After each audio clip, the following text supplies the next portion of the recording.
Hey everybody, this is Shayna. Chris and I are on vacation this week, but we didn't want to leave y'all hanging, so we put together a mid-year best of our favorite bad queer opinions from the guests we've had on the podcast so far. Don't worry, we'll be back next week with our same usual programming, but wanted to be sure that you all had something to listen to in the meantime. Also, in case you haven't heard, we have a Patreon and we have a new podcast website. So if you haven't been able to check those things out, you can check out our website at badqueers.com and be sure to find us on Patreon/badqueerspod. Thanks so much for supporting the podcast and enjoy this week's episode.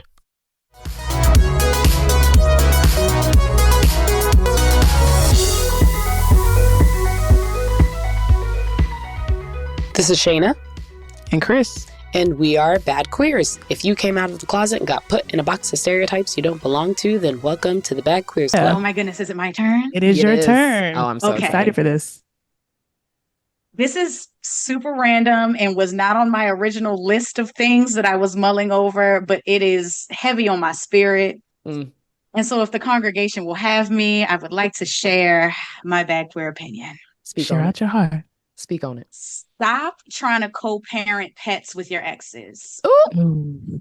I'm sure someone has said this before, and I am proud Nobody has to said say this it before. again. Nobody has said this yet. This is the first. Stop it. It's not a real thing. Like, I honestly think that what most people are doing when they try to co-parent a pet with their ex is they're trying to maintain a relationship with that ex, but not trying to do the work of reframing that relationship. Like, you can't go from we're dating, we're in love, we live together, we're parenting a pet, to we're just friends. We're just people who only know each other in this platonic context. Like, that requires some negotiation and some reframing and really figuring out what type of access you still have to each other and what you don't. And I think folks put these pets as these placeholders and these reasons to still keep tabs on their ex, to still know their schedule, to still have some sort of like insight on their finances, how they're spending their time, who they're spending their time with, like what their life looks like, just by proxy of like, oh, well, I still care about the dog, the cat, the fish, the ficus, whatever it is that you're using as this placeholder. So like, just chill. If you still want your ex in your life, then say that. I still want you in my life, and I don't know what it looks like for us to have a relationship that's not a romantic one or an intimate one, but I would like to figure that out. It's just some uncomfortable conversations, folks. Just talk about it, figure it out, and stop putting the dog, the cat, the fish, the ficus through y'all bullshit. Just stop it. Sienna, what is your bad queer opinion? Well, I did forget it, but I'm just going to freestyle one off the top of my head. My bad queer opinion. I think that the gays need to stop going to therapy.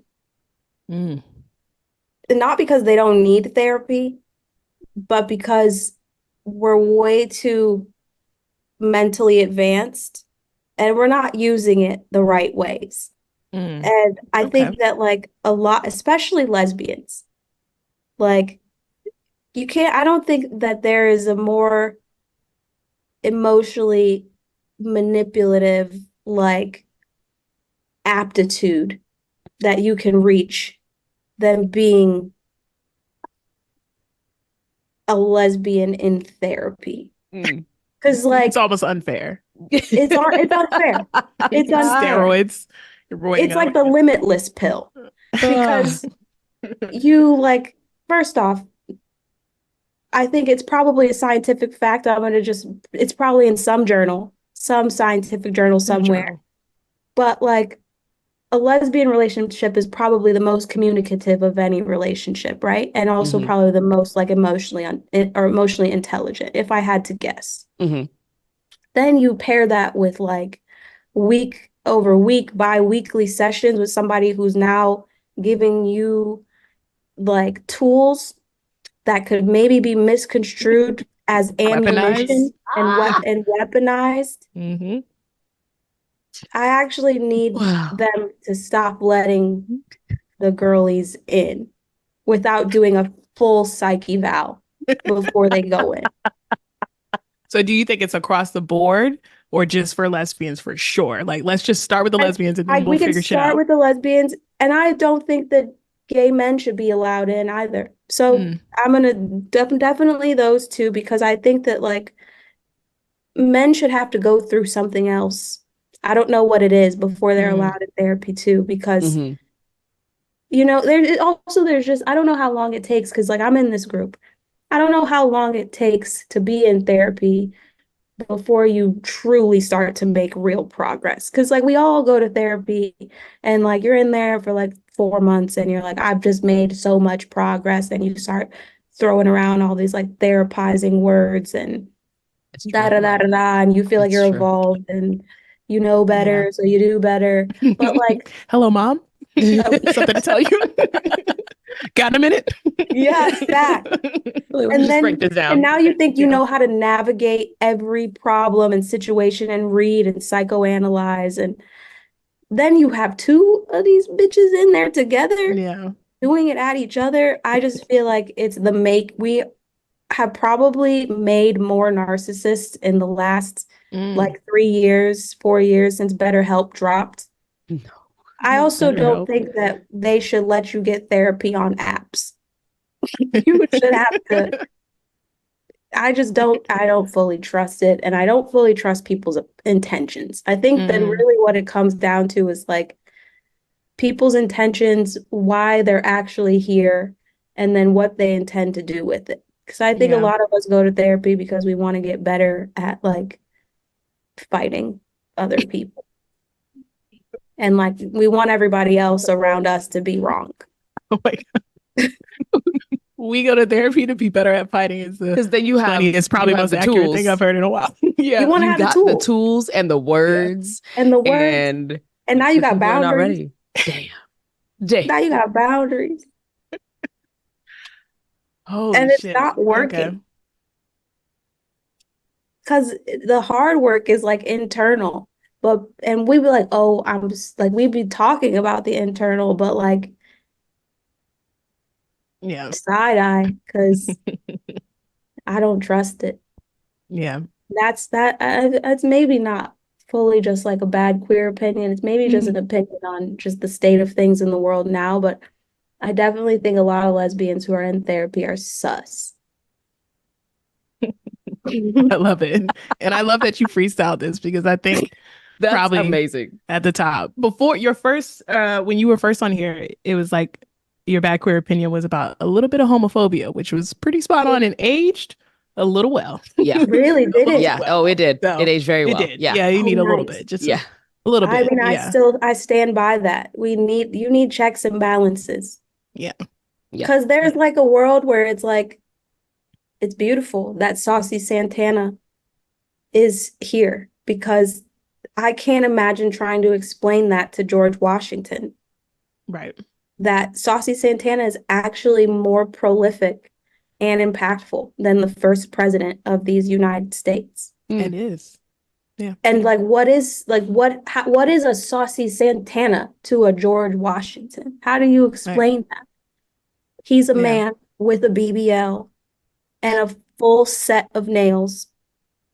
A luscious beard, too. Luscious beard, Balenci down. Moisturized face, beat. Oh, so moisturized. Yeah. A material girl. Like, I love that. And the legion of people that have been emboldened by Saucy Santana must be stopped. I need a world where they can exist, and I also need a world where they don't ruin Sunday brunch. And I shouldn't have to keep that in myself just because they're gay. We need a little bit of homophobia. Sometimes you just need a little bit of like, sit your gay ass down. Yeah. I just want to finish my French toast. Please. Without ass in my French toast. Please. unrequested ass, of course. I Yeah. never ever want that personally. Yeah. That's how pandemics scenario that I won't want ass in my French toast. Yeah. The powder's gone and some of the syrup is just, Why are you doing that? where are the berries? Yeah. So Yeah, a little bit of homophobia can go a long way. agree. Love it. Ooh, love it. And no more therapy for Can some of imagine y'all. it's just like a Look at recaptcha this. on the IG pages that are the therapy pages. Like you can't just follow it anymore. You gotta. You would need to do a full evaluation before you can sign up for this. Yeah. But some of them just don't need to be in there because they're evil villains in the making. They're fucking evil masterminds.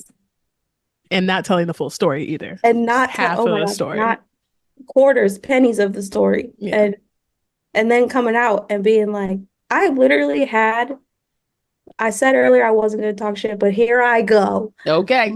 My ex, literally, like at the very tail end of our relationship, when it was falling apart after years of me begging her to go to therapy, like, please just go talk to somebody. I'm like, I promise if you talk to somebody, they're going to give you perspective. I've been in therapy since high school. And I'm not perfect. I'm messed up. And the longer I stay in there, the longer I'm like, oh my gosh, it's never going to end. I'm never going to graduate. It just new things come up. The same things, new ways. We're gonna have to hold you back. And she, at the very end, was like, went to 2 therapy sessions and came to me and said, my therapist said. I said, oh. And that's the opening line. Yeah. The opening line. The first I talked to my first therapist shot. and she recommended you're delusional. Yeah.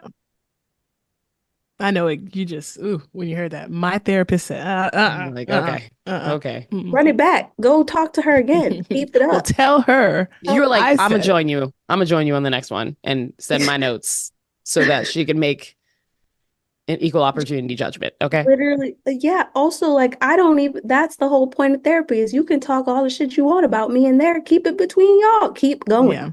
Yeah. Don't come apply what you learned in therapy. Don't come in here trying to use what you learned in therapy to make my life hell. Right. Like, it's a couples therapy that you didn't get invited to. Reshape your reality so that it's a pleasant one for people to interact with. That's what you need to be doing in therapy, not trying to come out and be like, reshape my reality to make it easier for you and your messed up, foggy one. Like, yeah. But it did lead you to your floozy era. So yeah, you got something out of it. Thank you. There you go. Jade, what is your bad queer opinion? My bad queer opinion. And I hope I didn't use this one. I don't hold a lot. And so that's why I'm like, I hope this isn't like a recycled one from the last episode. I don't know where the stereotype that gay men have the best taste came from, or like that gay men have really good taste. I fully disagree. My unpopular queer opinion is that gay men tend to have, okay, I'm not going to say that gay men have the worst because as a lesbian, I can't be caught dead saying that. But I will say that if you've seen gay men, there are choices being made. And are those choices in favor of timelessness aesthetics and fresh and fresh silhouettes? No. I would say that is a no. I would also argue that a red and black themed living room is not the epitome of taste. And that's my case. That's my case. That's fair. These are very valid arguments. Plus, most I don't of them, think it should be a foregone conclusion that they have better taste. Yeah, I don't know who started that. Probably them. I mean, most of them PR. took their style from Black queer and Black trans femmes and all of that. That's where they took their styles from and then said, well, I'm just going to take this and sachet in it and everybody's going to love it. Thank you so much. Yeah. If there's anyone who has the best taste of the queer community, I believe it's non-binaries of color. Mm. Mm-hmm. I would say Black agree with that. non-binary people and non-binary people of color. If we want to get down to it. Yeah. If we want to talk about like I like that. That makes sense. artisanal like kitchenware, yeah, down. Plants alive and thriving. Literally. Teak wood floors, jewelry collections you fucking wish. All right. Noiry, what is your bad queer opinion? Honestly, I feel like I was so nice with mine. Like I don't even think it's a bad queer opinion. I think it's like everyone's gonna agree with this, and anyone who doesn't is probably not Black or queer.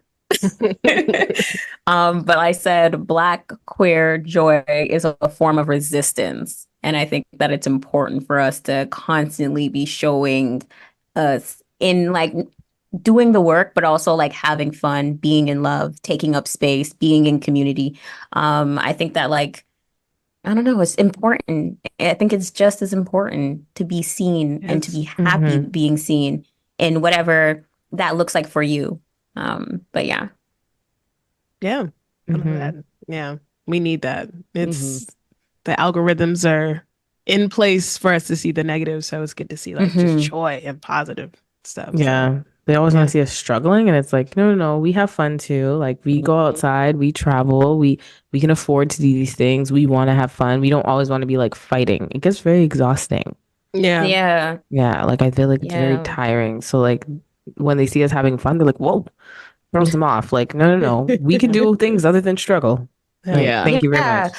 Like Black queer folks resting. Ooh, love to see it. Black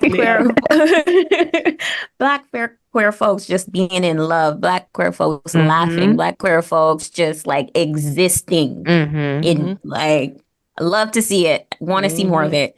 I want to see it in the media. I want to see reality shows centered around it. I want to see movies dedicated to it. I want to see history showing that side of it too. Like, I just, as Neicy's saying, like, the struggle is important to see because it's part of the story, but the joy is part of the story too. And I want to see it too. Like, Yeah, more of that showcase, because like I feel like a lot of movies and stuff, and in general, it comes to Black people, always focus on some sort of struggle, and it's just like, no, can we just have the happy-go-lucky movie, like where we're just living the good life? We didn't have struggle to be here. The family accepted us.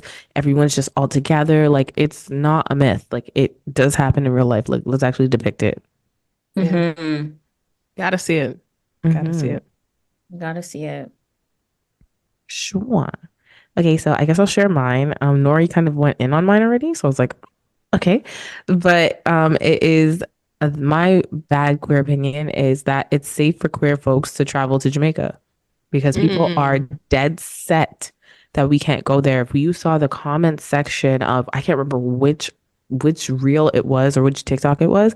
We had a TikTok, and when I tell you, people were like, you can't go there. It's not safe there. Don't go there. You can't do this. You have to stay on a resort. Like they were telling us where we had to stay and what we had to do. And it was actually our second year, and we're like, okay, so no, actually. And like the fact that like my family is like, that's my background. I'm Jamaican. Wasn't born and raised there, but I have enough sense to know like what areas we can actually go in. So we only stay in the tourist areas. I know now it's kind of like a hot topic, like, ooh, the U.S. put out a travel advisory for Jamaica. Where is the travel advisory for the U.S.? I just want to know. I mean, because there's a lot going on over there. Okay. Let's talk about it. Blocks are always hot. Any city, pick a city. I don't know who we pay off and who we slide money to keep that advisory We just down have really good because I'm PR still. Okay. Oh, 100%. It's crazy. 100%, because It's DeSantis crazy is a out here. whole terrorist, and y'all are acting like he is not single-handedly bringing on the whole state of Florida. What is going on? Like, Yep. the trans Trying to rights are literally succeed. threatened. Like nothing is going well over there. I don't understand. No one's safe. They took away the right for folks to like be like have the choice as to whether or not want to have children. Y'all are talking about other places. Keep your mouth shut. Like that's the definition of mind business. And they're still over here in everyone else's business. I know we probably look so crazy to y'all. Honestly, Canada not any better. They just hide it better. Okay. I was gonna say honestly. Canada. their PR has leveled Canada up. So y'all got even loves- better PR. Okay. It's not even that. We just hide in the y'all shadow look of the quiet. US. We hide in the shadow of the US. Like, and so like Actually, we'll a little cover smart. US news and Yeah. they won't say anything about Canada, but there's a lot of stuff happening over here and people don't even realize. Yeah.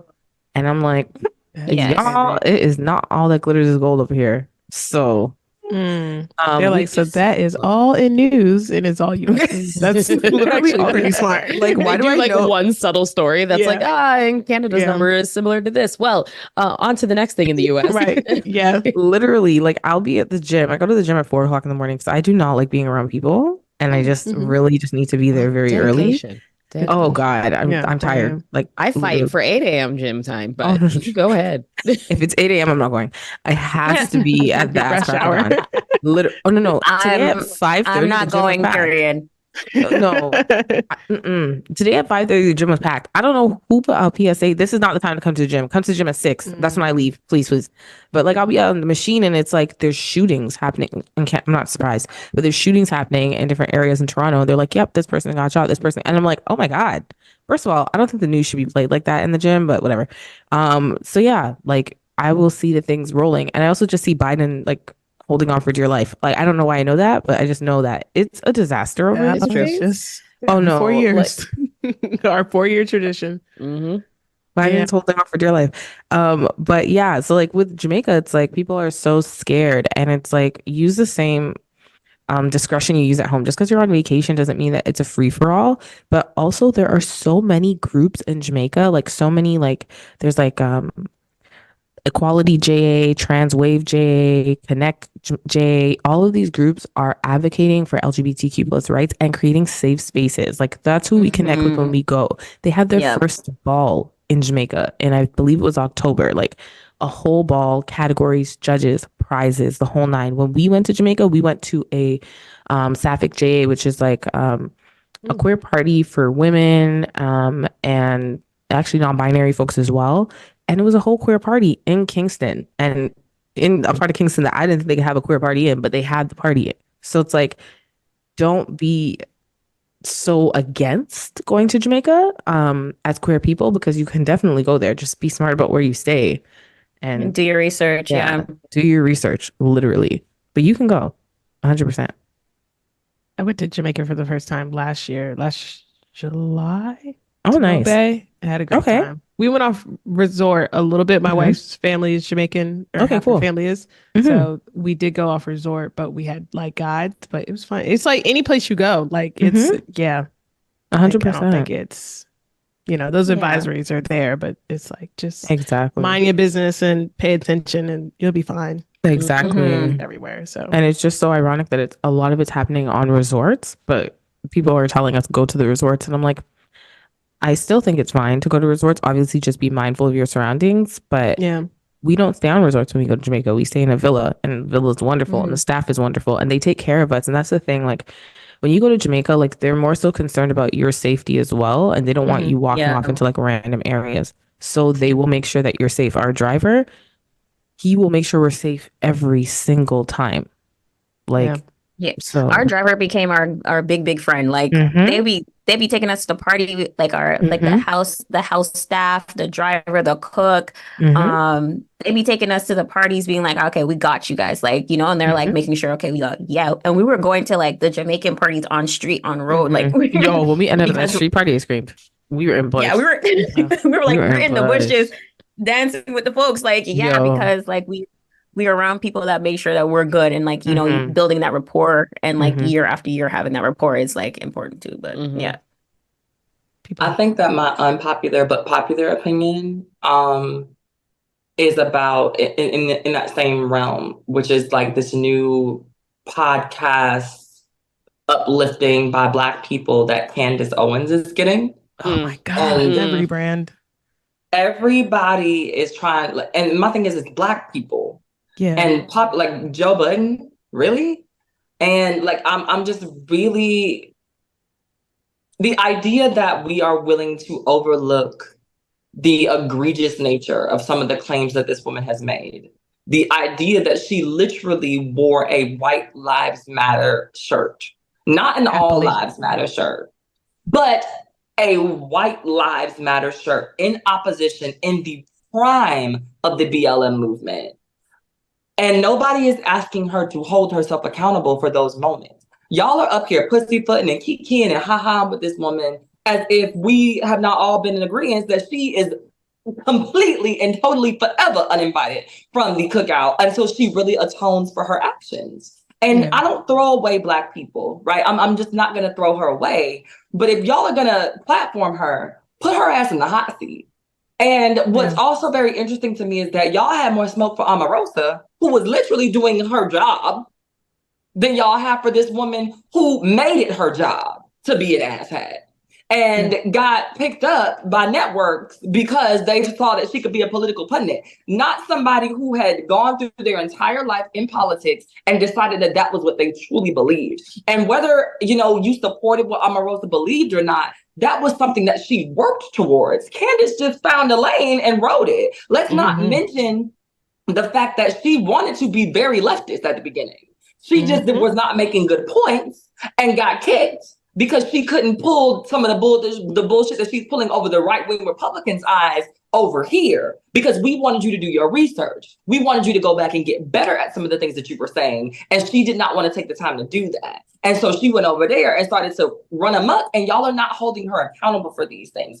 And I think that in similar ways, we are seeing this rebrand happen with so many other people who are leaving the right because they're recognizing for real, and finally seeing that motherfuckers is racist. And it doesn't matter how much you've kissed their ass or licked their boots over the years, they're going to continue to be racist. And the idea that nobody is talking about and violently laughing in her face about the fact that the same people that you have been bandstanding for and creating these narratives for are the same people that turned around and told you that your Black ass does not make them feel safe in any profession, let alone flying a plane, and decided to fire you over some anti-Semitism comments that weren't necessarily even made. And now you looking like, what? I can't believe the racism. Bitch, you've been spewing it yourself for the last 3 years. What do you mean you can't believe it? It's your own talking points coming back to bite you in the face with the white men who should have been saying them now the entire time. And I can't wait to see what your husband says after he realizes that this rebrand is the thing that's going to save you all's relationship and your house, because you are the breadwinner in that relationship. So now that you no longer has that Fox money and all of that stuff, I wonder what you're going to do.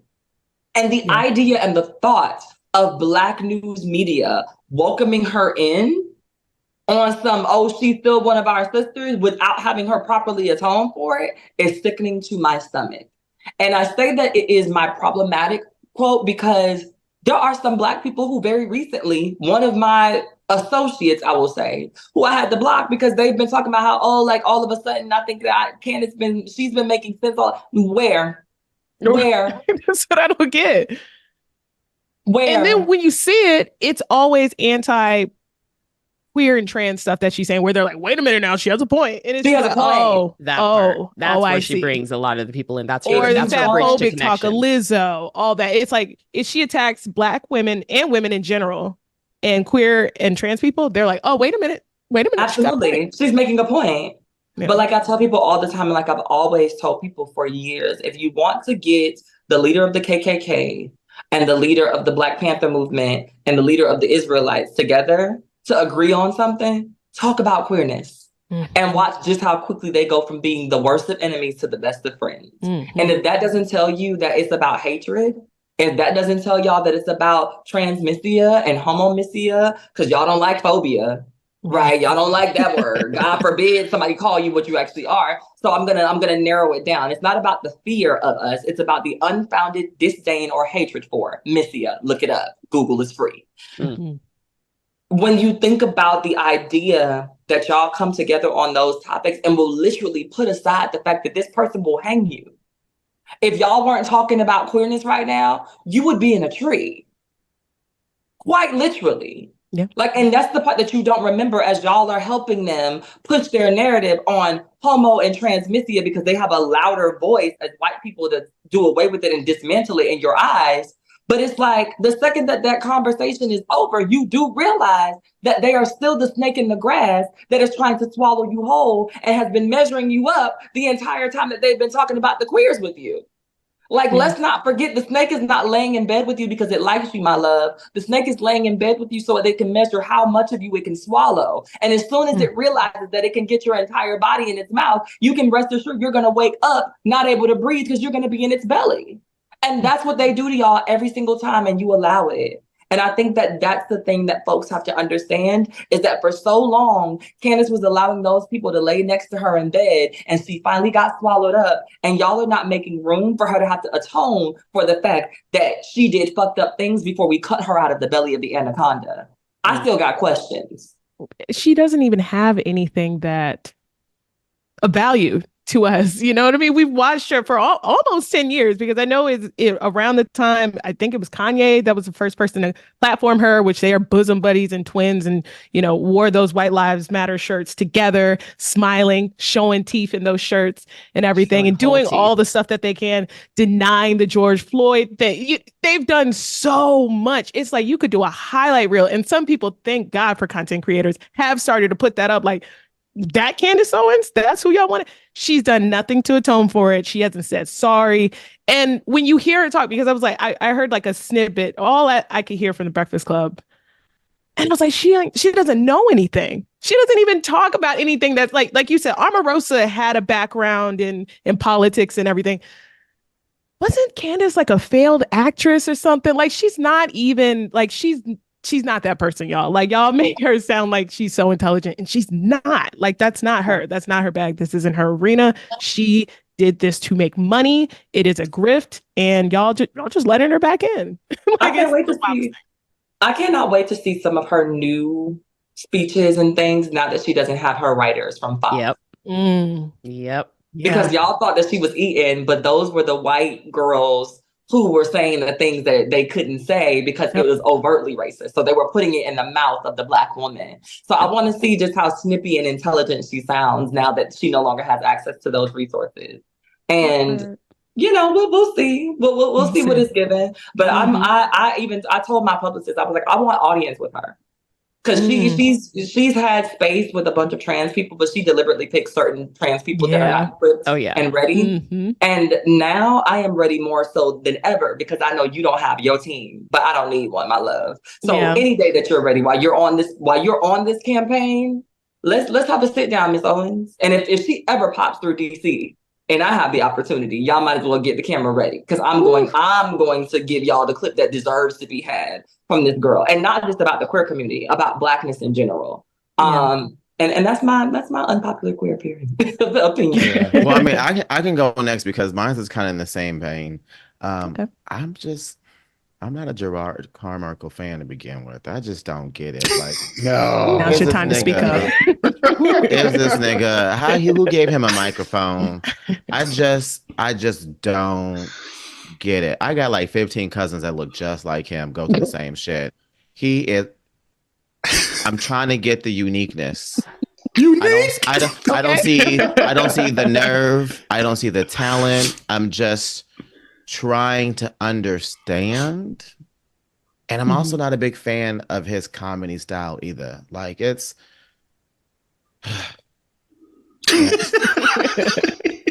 I feel like that's how you turned off Rothaniel if you watched the comedy special. You were like, yeah. Just turn it off, went to sleep. I honestly said, and I'm okay. Like, wasted that time. Yeah, this is y'all's representation right now, so it's okay to be disappointed. I said, not my representative. Like, I didn't vote. It's like, I didn't vote for this nigga. I didn't vote. Okay. I didn't vote.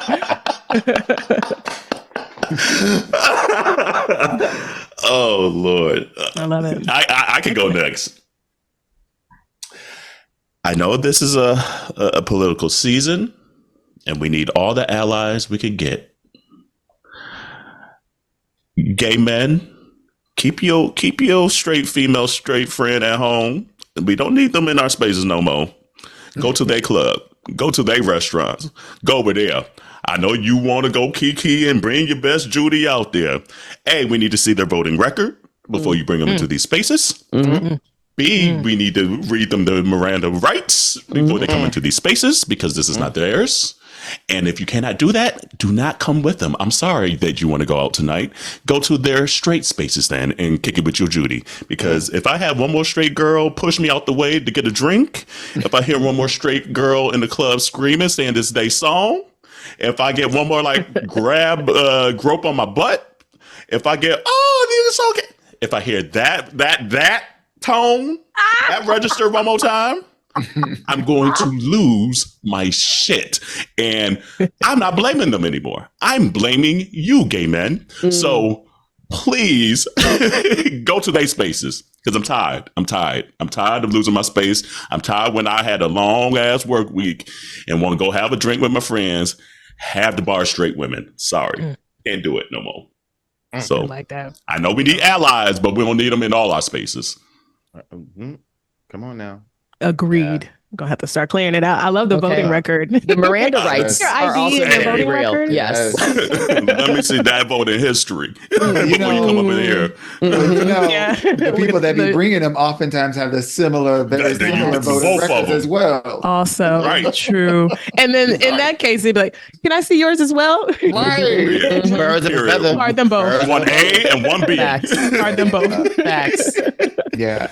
Mine is very similar, and so I can go next or last. Black queer conservatives, y'all got to go. I don't. Y'all got to go. That's it. Like I don't understand how in a world where you see let me take one step back and say I understand that there might be different philosophies around how, quote unquote, a government should be run. I don't give a damn how the government runs as long as I can do what I need to do. I pay my taxes. I go to work. I get a paycheck, like not in that order. But, but at the end of the day, I and many others should not have to worry about our rights being stripped away because y'all want to be straight white people, because that's what it boils down to. Like this whole the Candace Owens of the world and the I don't want to jigabooty's names into my existence. So, but they occupy a space that erodes who we are and what's important to us, and fuel the fire of the white masses that are trying to say, yeah, I got this. I got, my one black friend that says what I think is right. No, you got that white wannabe that says he want to be white just like you. So you're going to say whatever. Stop. Y'all got to go. Gotta go. I don't know if this is a bad queer opinion, but it's certainly mine. and I say it's a bad queer opinion just because I've just seen some pushback. So I believe every queer person, actually I believe everyone, but I believe every queer person needs to explore non-monogamy. Like absolutely 100% has to explore non-monogamy. And I can really get into the ins and outs of like, please do. Obviously why I believe people explore just monogamy. And they're like, oh no, it's because we love. No, it's because your parents were in it and they probably should have divorced years ago too.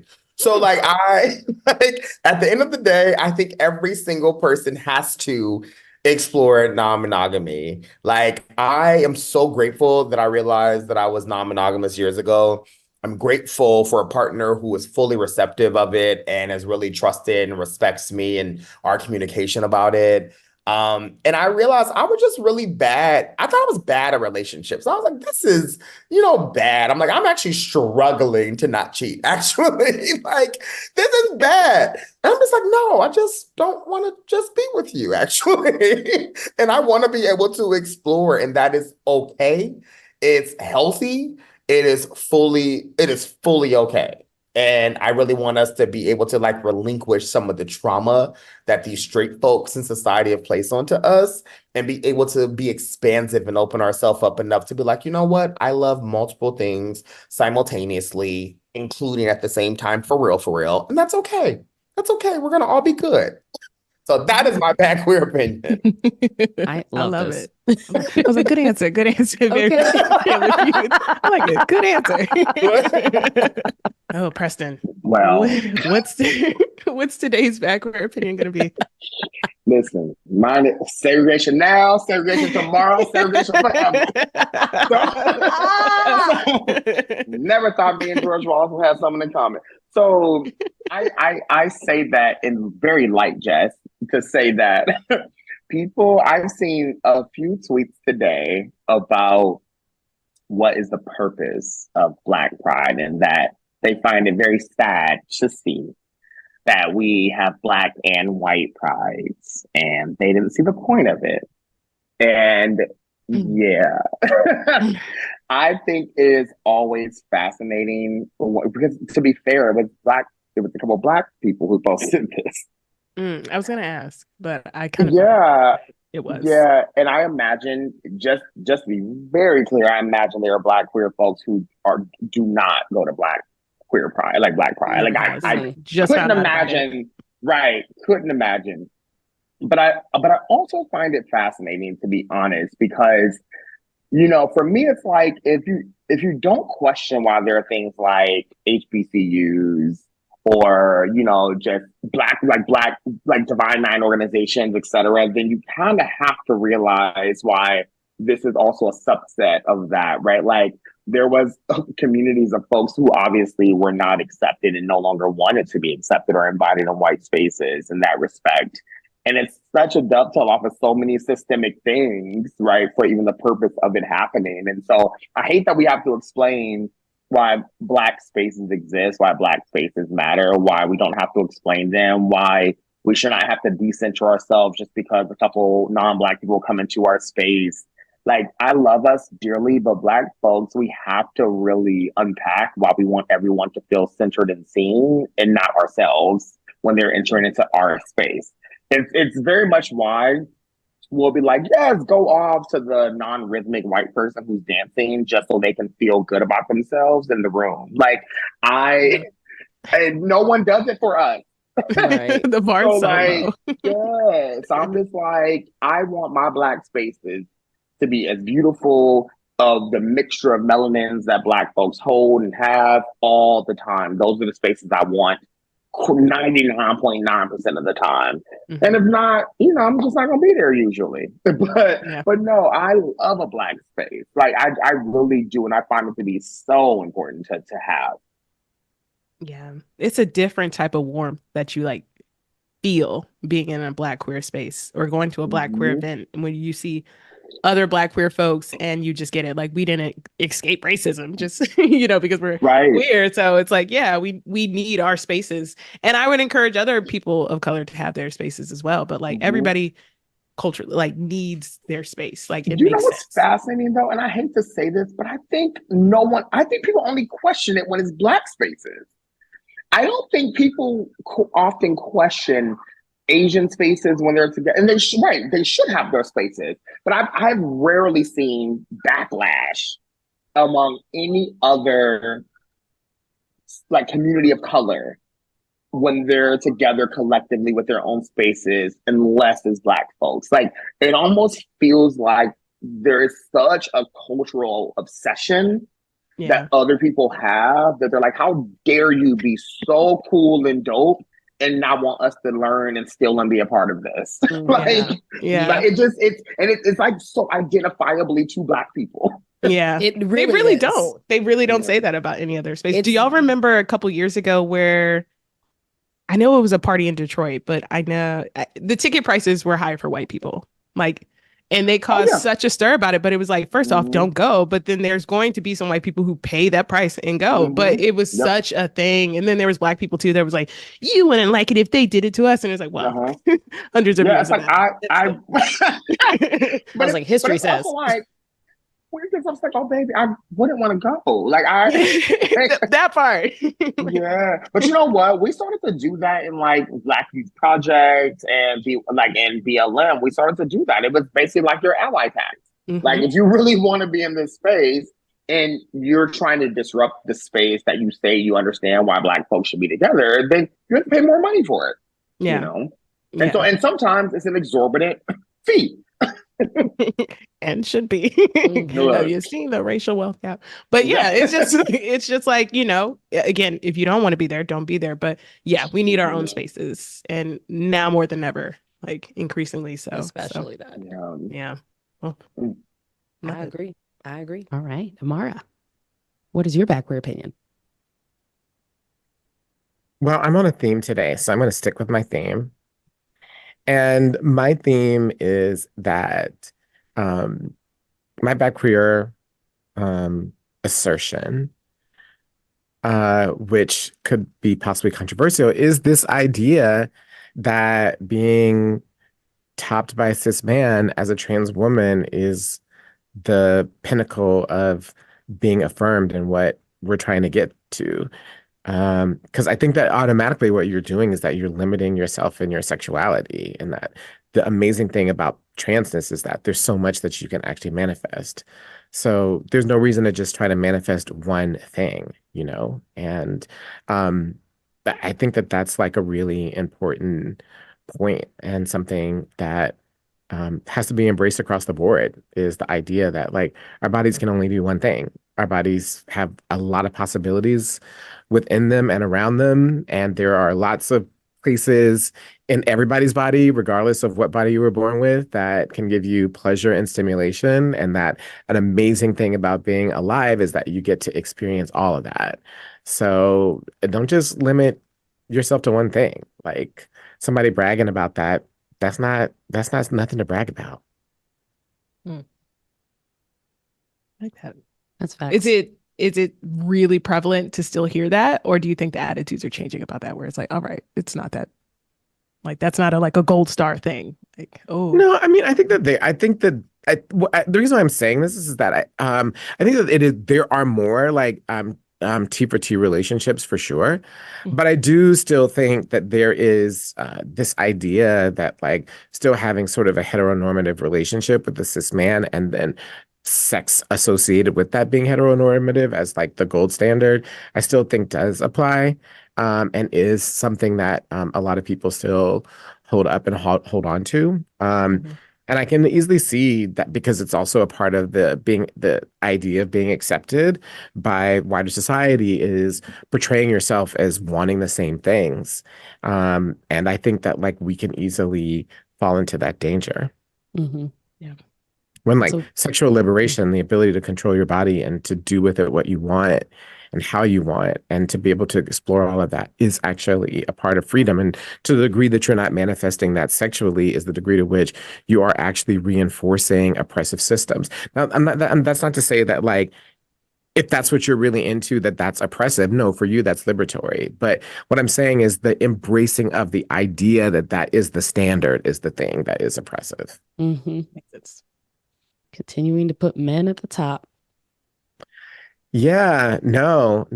And then also like let MOCs be liberated. Like, come on, touch me nots, cut it out.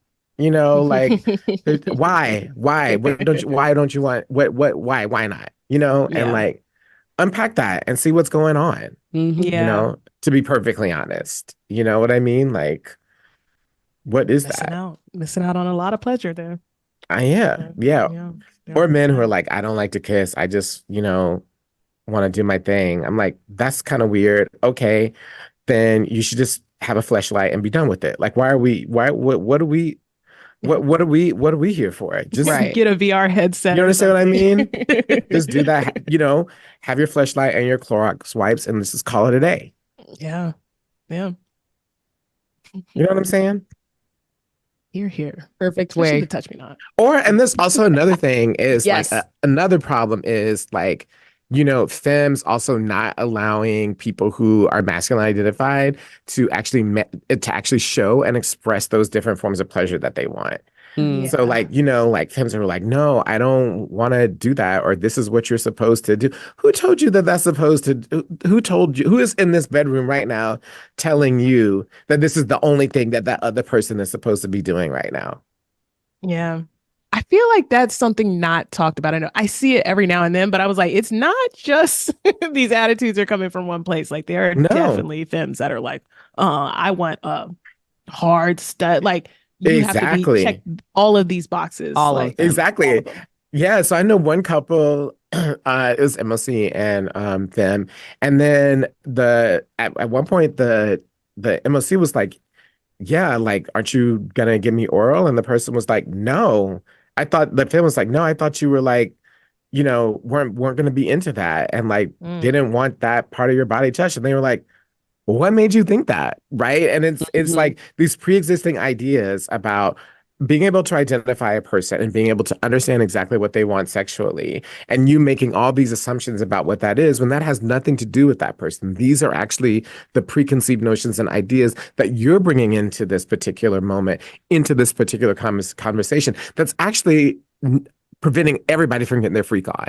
Okay. Right? Like it's actually like you are bringing politics, you are bringing stereotypes, you are bringing your hangups into the bedroom, and everybody is doing that. It is not only, people who are masculine identified. That is far from it. There are a lot of different police in that. I mean, like all the cis women who are with cis men and who are like, ooh, I don't want to be with anybody who doesn't want their butt touched, or like, and I was like, why not? Why not? You know how many nerve endings are down there? Why wouldn't he want that? Right? Like, do you know what I mean? That like a huge area of sexual pleasure for him is right down there. And why don't you want to do that? What is that about? Yeah. That's not about him saying, I don't want you to do that. That's your response. And you're putting all these things on masculinity on that. And why is that? That don't make no sense. Yeah. Out here and expressing that is almost like a warning to him to not even ask for that. They're like, don't even think about asking for that, because that's exactly right. What that's going to mean. That's exactly right. And so then what that does in cis men is that it could be building up shame, be building up resentment, be building up anger. And so then if they eventually do have someone who does that to them, they're like, why are you doing, there's this angry reaction. And it's because, they have felt that their own bodies have been policed by people, and that builds up resentment and people being warded off, And I think, someone who worked in sexual health told me this a long time ago, and they said, Imara, I want you to know that everybody is out here doing everything, right? That like the people who say that they're not doing or don't want are finding ways to do and to satiate that. And so what we have to do is like, if we want liberation, is to expand the possibility of sexuality and the manifestation of sexuality overall for everybody. Absolutely. And that's on that, y'all. What a way to finish out the episode. Deidree, what is your bad queer opinion? So I have been thinking about this since I got the idea of being on here. I would like my stud, dyke, AG folk, please stop walking outside with your straps on.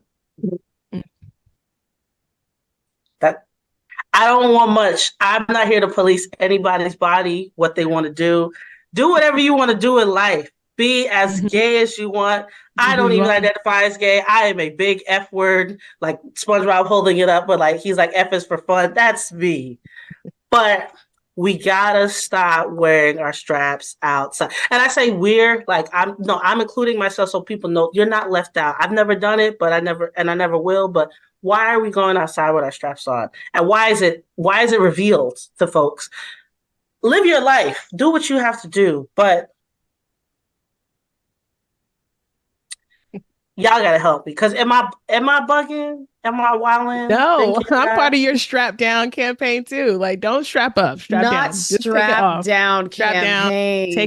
Take it off. It feels like a very in the house thing. It's a very That's what I thought. That's why when I see it, I'm like, oh. At the park, at Piedmont Park. Even just comfort wise, just comfort wise, I just don't understand throughout the day wanting to strap up and just to have it on. Like I don't get it. I don't get it. It'd be like the strap be digging into my hip. It'd be like there's like sometimes a little flap, sometimes it's like in my butt cheek. So I was what? And then it'd be the boxer briefs And it'd be inside the little box. So it's like, that's all you have on. There's no pants. You're just wearing that with the. Mm-hmm. Mm-hmm. I don't know if people can see my face, but I hope there's just. I'm not disappointed, but I can't say I want better for us because sometimes better is subjective. But I want freedom. Freedom from straps outside. Yeah. Strap down. Strap down. Strap down. Strap down. All right, y'all. Thank you so much for tuning in, and we will see you next week. Take care. Shout out to Sienna Liggins for our Bad Queer soundtrack titled Me Again, and our sound engineer Cesar for making us sound like we know what we're doing. If you enjoyed the episode, please take the time to leave us a review wherever you listen to podcasts. Until next time. Me again. Can we talk about things? I'm so sorry that I'm